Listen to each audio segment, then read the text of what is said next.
Hello once again, and welcome back to the course Life of Christ. We are in the last of 4 sections on class 50, talking about various aspects of the Last Supper and now the Lord's Supper. I wanted to spend a few minutes just thinking about maybe how you celebrate the Lord's Supper. We've seen how Jesus began it during the Passover Supper, and how he changed the meaning and gave it new meaning, and for the church then made it a central element of how we remember him. And I wanted to ask, how do you celebrate the Lord's Supper, whatever tradition or background that you might come from? And maybe ask the question in a different way, what are your rules for taking the Lord's Supper? You might never have thought about it in those terms of rules, but usually when we know we have rules is when somebody comes in from outside of our church and does things in a different way, then all of a sudden realize, hey, we have rules about how to do it and not do it. And then how do your rules compare it with other people's rules about the Last Supper? Are they, again, significant differences, or are they things that are not that important? Okay.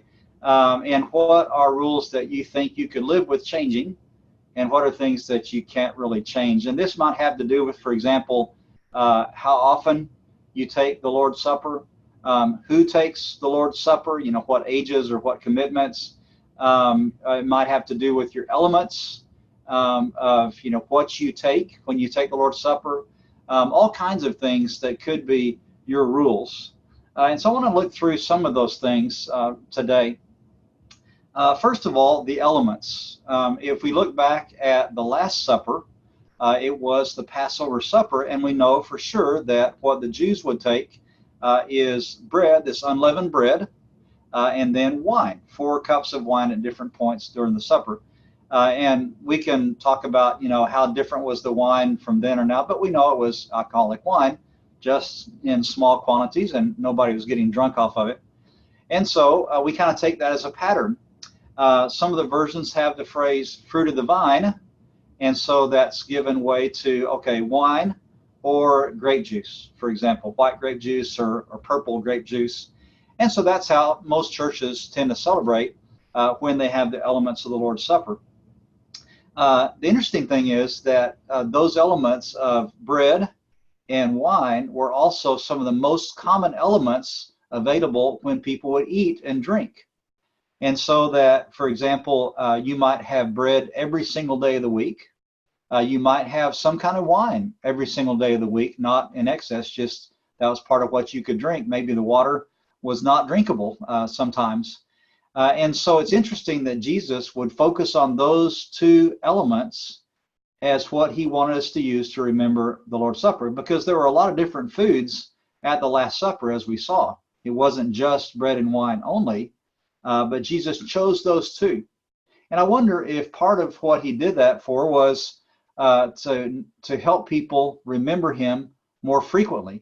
If you did take bread and wine every day, was he saying, every day when you eat, every time you have bread, remember me?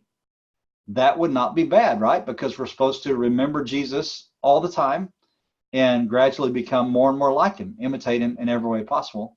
And so if you look at, for example, when the Lord's Supper is celebrated in the Bible, you have at least 3 different ideas here.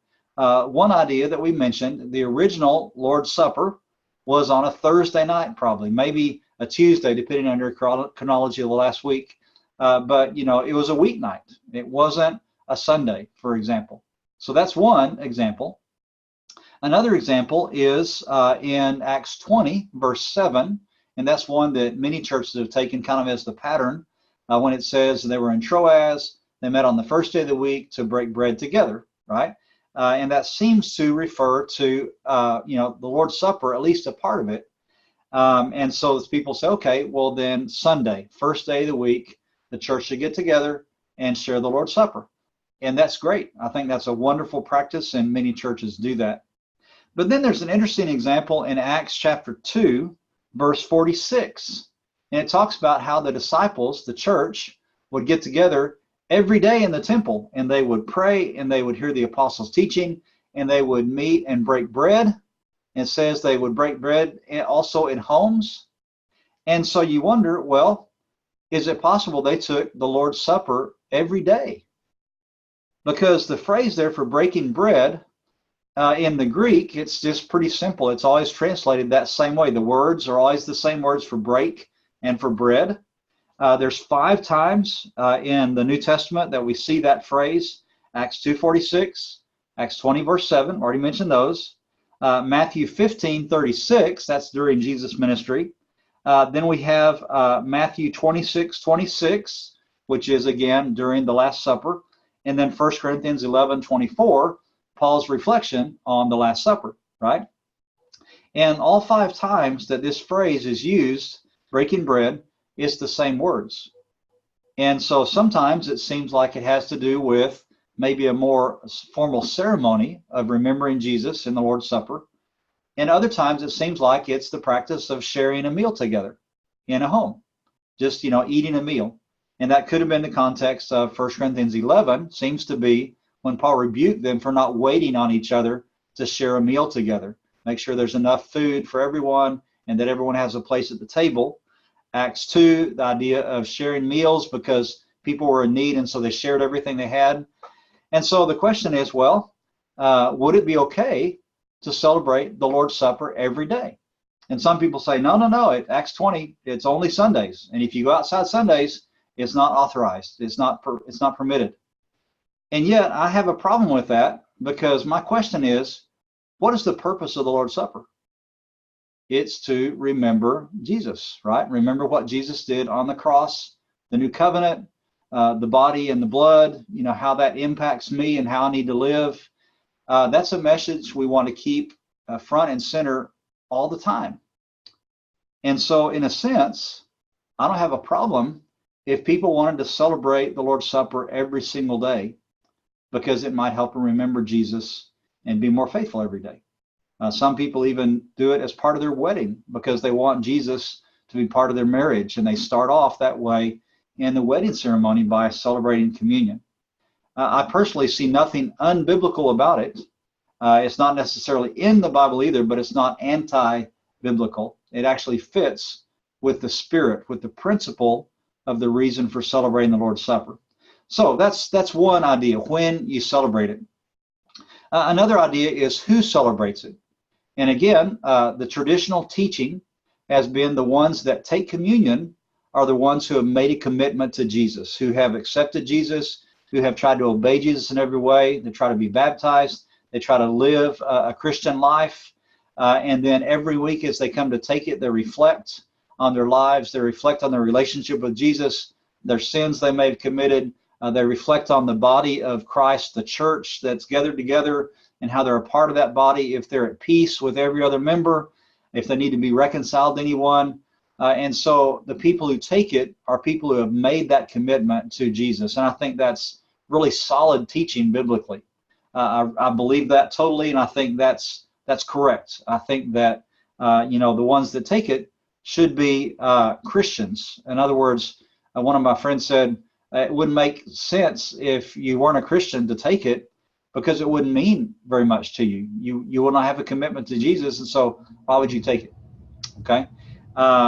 So the question comes up then, well, does that mean that if you're in church and you're passing communion down a row and you see somebody you don't know that's visiting, what do you do with that person? Do you let them take it or not? Do you make it skip that person? Do you not offer the tray to them if they're on the end of the row because they're not a member, or do you know or not? Maybe they are visiting from another place, they're a member. Or if you have children that are sitting on a row and a parent that doesn't know about the customs of the church gives the Lord's Supper to a child, a 3-year-old next to him. I've seen that happen in churches. Or if a child snatches a piece of bread as it goes past his face, because he doesn't know better. I've done that actually as a child. Is that wrong? Is that something that brings down God's anger and judgment? And again, I want to say, let's look at the principle of what the supper is for.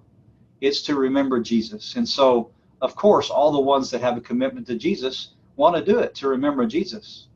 But I don't think that God gets angry if by accident a visitor or a child takes it. In fact, if a visitor wanting to respect the church and respect the practice and fit in takes it with the right attitude, trying to say, okay, well, I'll think about Jesus and maybe what Jesus could mean to me. I don't think that is anti-biblical, but I do think that's an opportunity for us to, as we begin to share the Lord's Supper, to teach about it and say, here's what we're doing, here's why we're doing it, and normally here's our practice with who participates. That helps everybody understand, the new people, visitors, the children, and so that underlines what we're doing and why, instead of getting angry at people and rejecting them. Because I've known cases where people have been visiting and they were not offered the Lord's Supper, they were skipped pointedly, and they never came back to church because they were offended. Okay? Now you can argue about what's right or wrong about that, but again, my point is we need to go back and see what's the purpose of the Lord's Supper and underline that, emphasize that. Okay?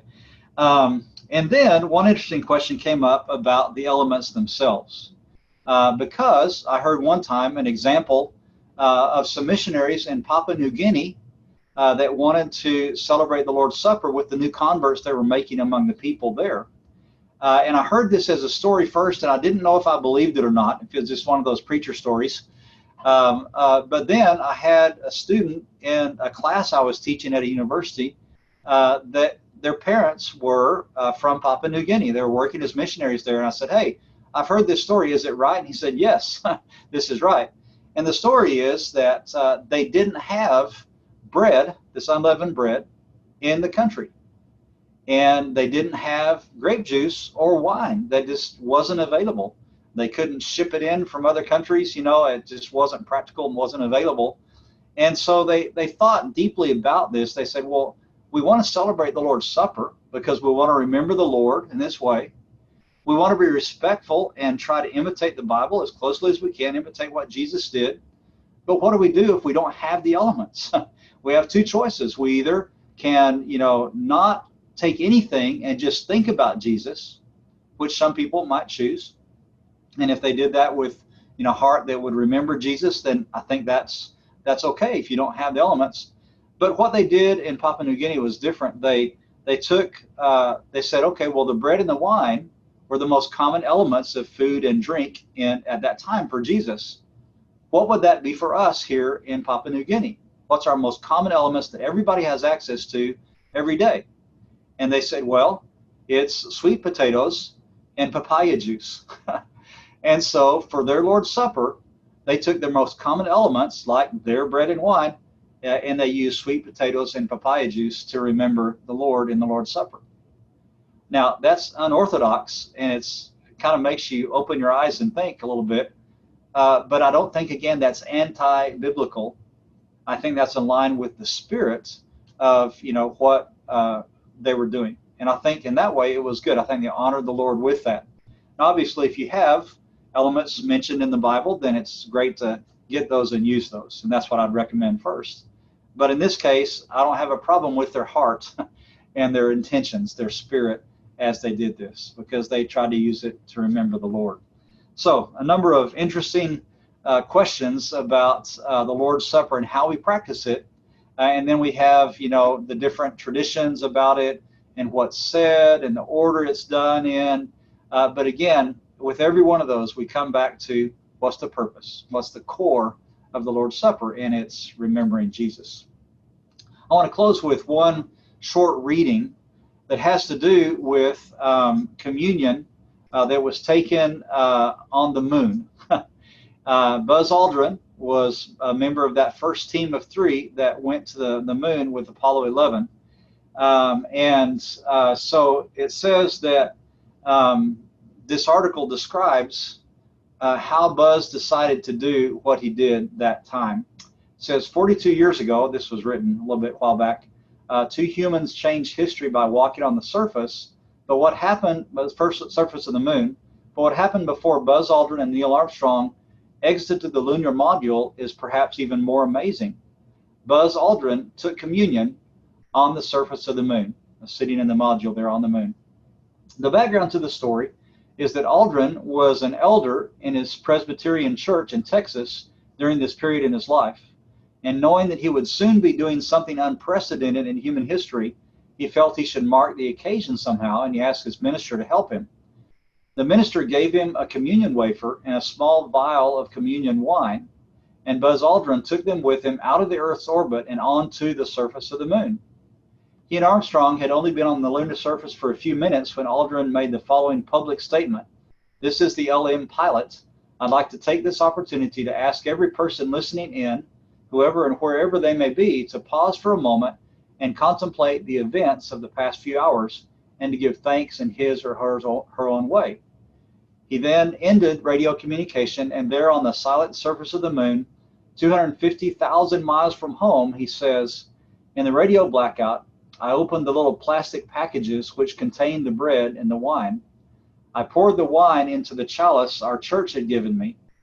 In the 1/6 gravity of the moon, the wine slowly curled and gracefully came up the side of the cup. Then I read the scripture, I am the vine, you are the branches. Whoever abides in me will bring forth much fruit. Apart from me, you can do nothing. I had intended to read my communion passage back to earth, but at the last minute, NASA requested I not do this. So I agreed reluctantly. I ate the tiny wafer and swallowed the wine. I gave thanks for the intelligence and spirit that had brought two young pilots to the Sea of Tranquility. It was interesting for me to think the very first liquid ever poured on the moon and the very first food eaten there were the communion elements.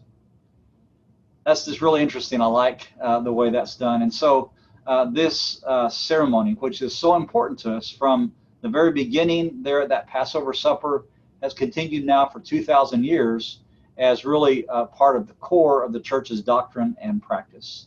So I invite you to think about all this we studied about the Last Supper, the backgrounds, the teachings, and then the practice of it today, and see how you can honor and remember Jesus at this special time. Thanks. We'll see you next time.